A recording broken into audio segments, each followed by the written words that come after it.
Hello, this is the Parnu German Technology School electrician course project.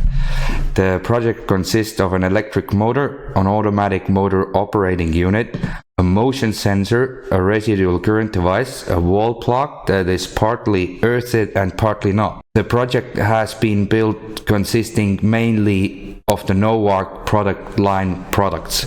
The project illustrates a simple automation example for a conveyor line. So if the movement stops in front of the motion sensor, the motor will stop after 10 seconds and a bell will start to ring, notifying, for example, that the conveyor belt has stopped or something has been stuck in between it.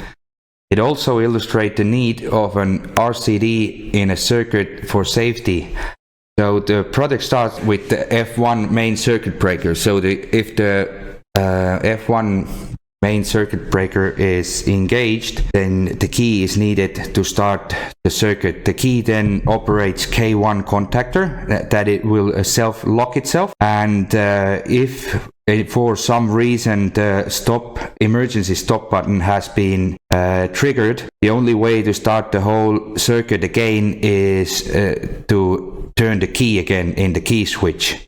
Or if for some reason the F1 main circuit breaker will disengage, then also the key is needed again. And the way it works then, after the F1 main circuit breaker, the power is supplied to the 24-volt power supply unit, which then supplies the motion sensor. And then the motion sensor will keep an eye on the motion. So if something does not move in front of it for 10 seconds, the relay in front of it disengages, which also disengages the K1 motor contactor, and then it will engage the bell, so the bell will start ringing. And then the circuit also has a feature of the RCD and the socket, and then the socket has one of its plugs earthed terminals removed, and then the other one has the earth terminals on it. So we can illustrate the way the RCD works and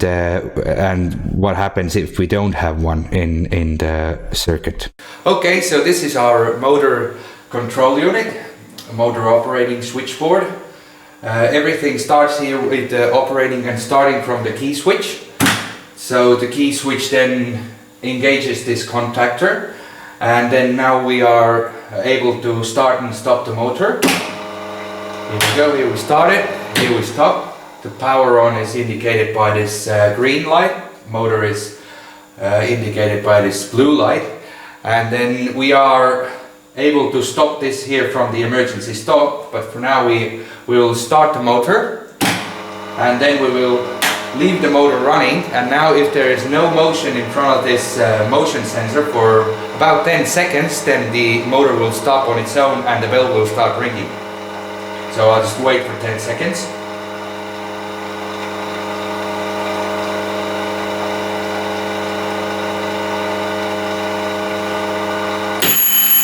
And here we go, the motor stopped and the bell rings. So I started to move again, that's why the bell stopped ringing. So now we are basically able to start the motor again if needed. So this illustrates very in a simple way of how everything works, and then we are able to stop this here from the emergency stop switch.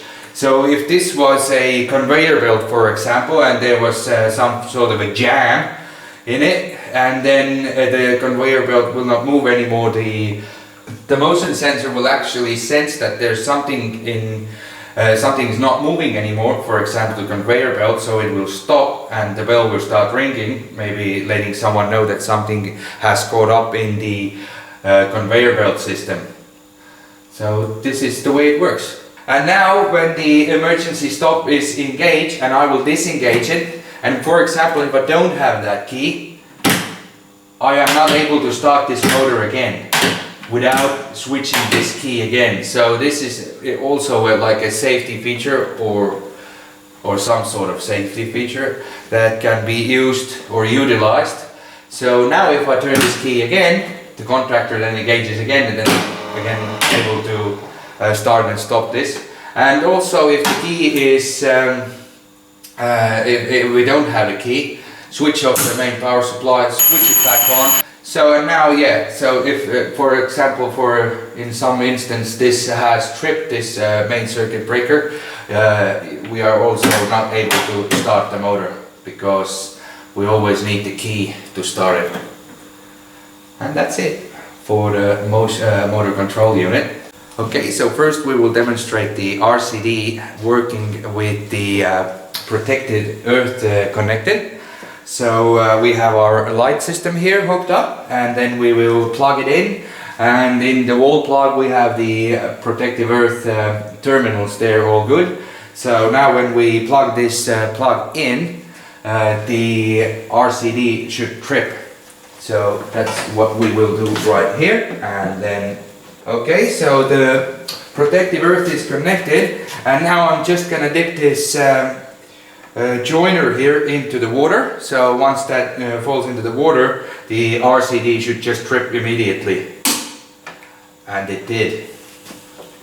And then now we are gonna demonstrate this same circuit with the protective earth terminals removed from this power socket. So we will switch this NOARC RCD back in, and then we're gonna plug in this protective earth terminals removed, plug, and now when we dip this joiner into the water, well, the RCD won't trip. See, we can move this in the water, so that water right now is really dangerous because it has electricity in it, and the RCD didn't trip. So this goes to show how important protected earth is in a circuit and the RCD.